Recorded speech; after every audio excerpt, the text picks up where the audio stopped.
Bonjour à tous et bienvenue dans ce Morning Bull Live. Nous sommes le 19 juillet 2024, nous sommes vendredi, c'est la fin de la semaine et hier on a vécu une journée particulière, encore une journée de vente puisque les trois indices américains terminaient tous en baisse, quasiment sans exception. Alors si vous cherchez bien un peu partout dans les indices américains, il doit bien y avoir un ou deux qui sont en hausse quelque part. Mais en tout cas hier, on continuait un peu dans cette direction de prise de profit. On va pas dire sell-off parce que sell-off c'est un petit peu agressif. On a un peu le sentiment quand même que les gens sont en train de mettre un peu d'argent de côté en se disant c'est un peu instable, on sait pas trop où on va dans l'immédiat parce qu'on vit une période un petit peu particulière quand même.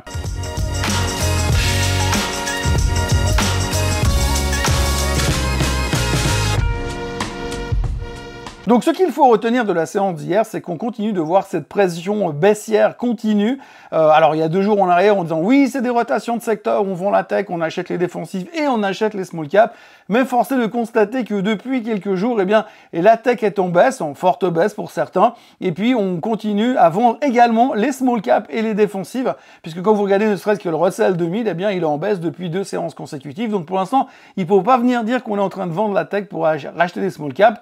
Il y a des prises de profit dans tous les sens, on sent une certaine incertitude, on est concentré sur les résultats trimestriels, mais ces résultats trimestriels ont été naturellement un petit peu biaisés par les déclarations de tout un chacun, que ce soit le gouvernement Biden ou le futur gouvernement Trump. On l'a vu sur la séance de jeudi où finalement on a très peur que les tensions avec la Chine repartent à la hausse au niveau économique déjà dans un premier temps, que les deux sont en tout cas d'accord plus ou moins sur cette solution-là. On voit que Biden veut augmenter les tarifs douaniers et on veut que et Trump, on voit que lui il veut carrément récupérer en guillemets ce que Taiwan Semiconductor leur a volé. Alors justement, Taiwan Semiconductor a publié ses chiffres trimestriels hier matin. Les chiffres étaient bons, les perspectives étaient bonnes, le futur a l'air plutôt encourageant. Et puis ils ont surtout au milieu de leur déclaration annoncé que l'intelligence artificielle, c'était super.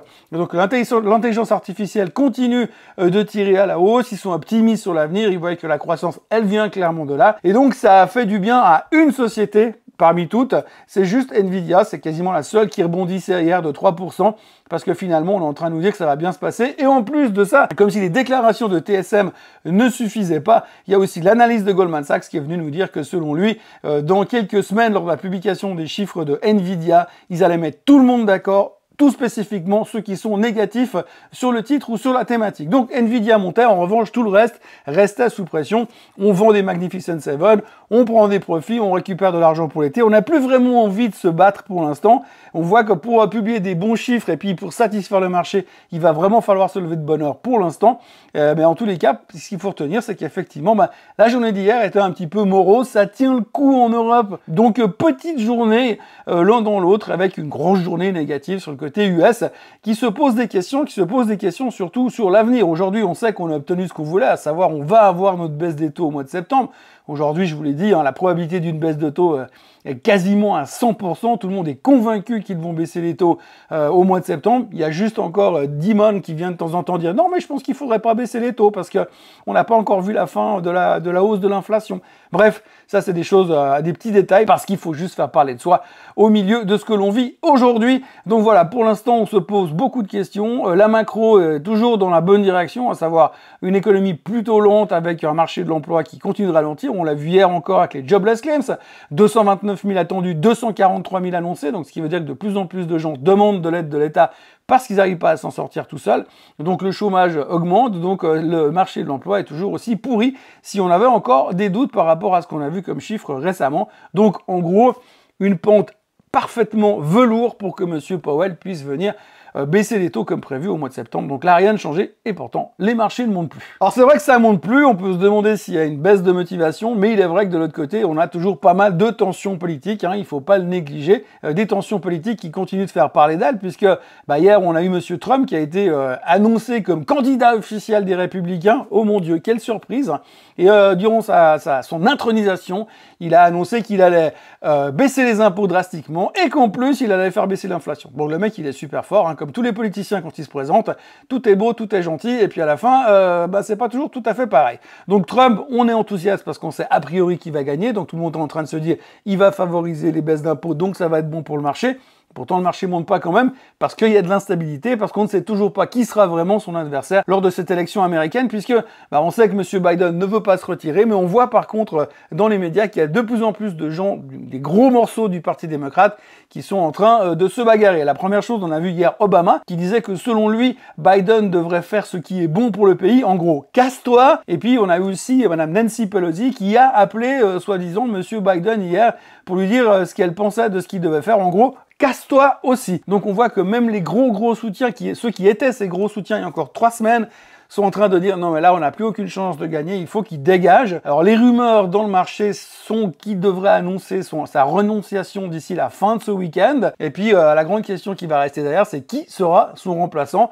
La logique voudrait que ce soit Kamala Harris, mais on sait qu'elle n'est pas le top pick numéro 1 à l'intérieur du Parti démocrate. Donc de ce côté-là, les questions restent ouvertes. Donc encore une fois, une certaine instabilité. Donc les gens se disent pourquoi est-ce que là tout de suite je vais me prendre la tête à racheter le marché à la veille du week-end, sachant que si ça se trouve lundi matin, on aura de nouveau un sujet politique à se mettre sur la table pour savoir comment le marché va réagir au cas de renonciation. Alors en cas de renonciation, si vous regardez les statistiques, il y a eu un cas dans l'histoire, c'est Lyndon Johnson qui a renoncé à concourir pour la présidence en 1968. Par contre, c'était une grosse surprise, on ne s'y attendait pas. Du coup, le marché, il est monté juste derrière. Bon, là, en l'occurrence, si quelqu'un ne s'attend pas à que Biden démissionne, c'est qu'il n'a pas lu un journal depuis 6 mois, ni vu la télé depuis 6 mois. Mais en tous les cas, pour l'instant, eh bien, on est en plein suspense, donc ça n'encourage pas franchement les gens à prendre des positions, même si, encore une fois, a priori, peu importe ce que Biden va faire, je ne suis pas certain que ça change non plus la formule économique américaine pour ces prochains 6 mois. Et mine de rien, au milieu de tout ça, on constatera quand même que la volatilité, Madame Volatilité, est en hausse depuis le 12 juillet. Elle a pris 32%. Donc ça veut quand même dire que les gens sont quand même en train de se hedger, en train de prendre des positions de protection probablement, et sont en train de se dire que pour l'instant, on attend depuis 9 mois que les taux baissent. Là, on a une autre confirmation. Il n'y a pas non plus urgence de continuer à monter, ou alors il faut vraiment trouver une motivation, et la motivation, on peine à la trouver, puisque la seule qu'on pourrait trouver dans l'immédiat, elle viendrait des chiffres trimestriels. Et quand on voit les chiffres trimestriels qui ont été publiés hier par Taiwan Semiconductor, et puis que le titre ne monte pas, on peut se poser des questions. Et puis si on avait besoin de confirmation, hier soir, on a eu Netflix qui a publié aussi des chiffres, alors en gros, meilleurs partout, meilleurs que les attentes, des prévisions plutôt encourageantes, et en plus, on attendait 4,5 millions de nouveaux abonnés, ils sortent à 8 millions, donc c'est une bonne surprise, tout va très bien chez Netflix, ils sont les plus gros, ils sont en train de bouffer des parts de marché partout. Aujourd'hui, il faut retenir que Netflix, partout où ils sont basés dans le monde, partout où ils ont des concessions, entre guillemets, eh bien ils ont 10% de l'audience télé à eux, donc c'est énorme. Ils disent que leur seul concurrent c'est YouTube, donc ils ont carrément oublié Disney, Amazon Prime et tutti quanti. Résultat, ils sont seuls au monde et tout va bien chez Netflix. Pourtant hier soir, après ces annonces, le titre ne faisait rien du tout. Il est indiqué en baisse de 0,6% after close, et il a fait un gros drop de 10% sur l'annonce des chiffres, et puis boum, il a remonté derrière. Je pense que les algos ont complètement fumé la moquette hier soir, mais ils ont essayé quand même de faire un truc sur Netflix. Aujourd'hui, très bon chiffre, très bonne perspective, plus d'abonnés, mais le titre ne monte pas. On sent qu'il y a comme une espèce de baisse de motivation chez les acheteurs pour le moment. Alors est-ce que c'est l'été, la chaleur caniculaire? On ne sait pas. En tout cas, on a l'impression que l'envie n'est plus là. Parlons un petit peu pharma tout d'abord, parce qu'on a eu hier les chiffres de Novartis qui là aussi étaient bons. Bon, pas extraordinaire. Bon, c'est vrai, ils font pas d'intelligence artificielle, mais les chiffres étaient bons et tout le monde était plutôt content. Pas super enthousiaste, mais plutôt content. Résultat, le titre a perdu 4%. Comme quoi, pour satisfaire le marché aujourd'hui, il faut vraiment en sortir beaucoup plus et en faire des caisses pour que finalement on soit hyper satisfait. Et puis toujours dans la thématique de la pharma, on continue sur ce trade short Novo Nordisk, short Eli Lilly et long Roche, que tout le monde est en train de parier sur ce nouveau médicament anti-obésité de Roche qui se prend par voie orale et plus par injection, et qui devrait faire un carton le jour où il est approuvé. Donc pour l'instant, on voit quand même pas mal de gens qui sont en train de dégager les positions sur Eli Lilly et Novo Nordisk pour acheter du bon Roche, parce que le bon Roche a ouvert très bas hier, probablement à cause de Novartis, avant de rebondir, parce que tout d'un coup, tout le monde est en train de faire des positions long short, probablement long Roche, et short les deux autres. C'est en tout cas le sentiment que ça donne pour l'instant. Et puis autrement, on notera que depuis que Trump est quasiment président au mois de novembre, eh bien tout le monde est en train d'augmenter ses prévisions sur le Bitcoin, puisqu'on sait qu'effectivement Monsieur Trump c'est le président du Bitcoin. Donc résultat, des attentes dithyrambiques sur le Bitcoin qui n'arrêtent pas d'augmenter. Je crois qu'on a quelque chose comme 30% de probabilité de voir le Bitcoin à 100 000 à la fin de l'année. Je ne sais pas comment ils calculent ces probabilités de voir le Bitcoin, mais enfin bref, il y a de plus en plus de gens bullish parce qu'ils sont convaincus que ce président républicain au pouvoir va changer la vie des crypto-monnaies. Et on terminera encore avec un rapport de monsieur Edwards. Alors monsieur Edwards, c'est le bear parmi les bears. Edwards, c'est un gars qui fait passer Roubini pour le gars le plus bullish de la Terre. Et puis il a annoncé hier, alors que chaque fois qu'il vient faire des annonces, il vient annoncer 85% de baisse au minimum, parce que sinon c'est pas drôle. Et donc monsieur Edwards a annoncé hier que selon lui, il avait remarqué beaucoup de concentration dans les grands titres. C'est vrai qu'aujourd'hui, dans le S&P 500, je vous l'ai déjà dit et répété, il y a 10 titres dans le S&P 500 qui représentent 37% du poids de l'indice. Donc en termes de concentration, on sait ce qu'on fait.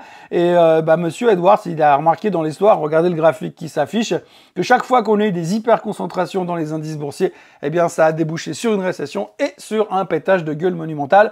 Donc résultat pour lui, on est bientôt au bord du gouffre. Il n'a pas donné de target, mais il faut retenir quand même que chez lui, 30% de correction, ça reste quand même une correction et pas vraiment un crash boursier. Donc monsieur Edwards a reparlé. Je vous rassure aussi de l'autre côté, généralement, il est faux. Voilà ce que l'on pouvait dire aujourd'hui. On entame donc le dernier jour de la semaine. Il y a peu de résultats publiés aujourd'hui puisqu'il y aura American Express, il y aura Schlumberger et Halliburton pour les plus importants, pour ceux qui peuvent être importants en tous les cas. On aura le PPI en Allemagne, pas beaucoup de chiffres ou pas d'autres chiffres importants. On aura beaucoup de banquiers centraux américains qui vont nous confirmer à 150% qu'ils vont baisser les taux au mois de septembre. Pour l'instant, les futurs sont légèrement en hausse. Il fait très chaud, il faut le dire aussi de temps en temps. Profitez donc bien des piscines, du soleil et des terrasses. D'ici là, n'oubliez pas de vous abonner à la chaîne Suisse Coton Français, de liker cette vidéo et de revenir me retrouver lundi matin pour un nouveau Morning Bull Live. Et puis si je vous manque vraiment, demain matin, Swiss Bliss comme d'habitude. Excellente journée à tous, bonne crème solaire et à demain. Bye bye.